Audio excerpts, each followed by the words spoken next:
मी आंब्याच्या पानाची पर्स बनवते आहे. तर आपण आधी असं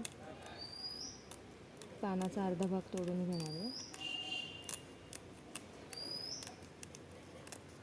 शिरेपासून, मधल्या शिरेपासून.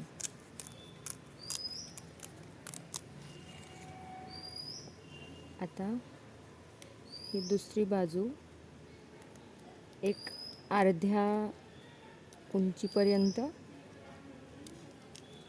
शिरेपासून वेगळी करायची. तर ती फोल्ड करायची खाली. मग खालचं पान वर फोल्ड करायचं. आता ही साईज तुम्ही ठरवू शकता किती घ्यायचे, अंदाजे आपण घेऊ शकतो. असं हे पूर्ण फोल्ड केलं की मग हा मगासचा अर्धा भाग घ्यायचा, तो आता याच्यावरती आडवा गुंडाळायचा असा.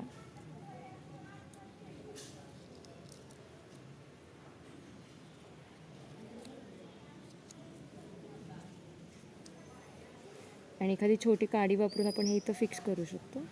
आणि हे जे आहे याचं आपल्याला करायचं पर्सचा हँडल. रेडी आपली छोटीशी पर्स.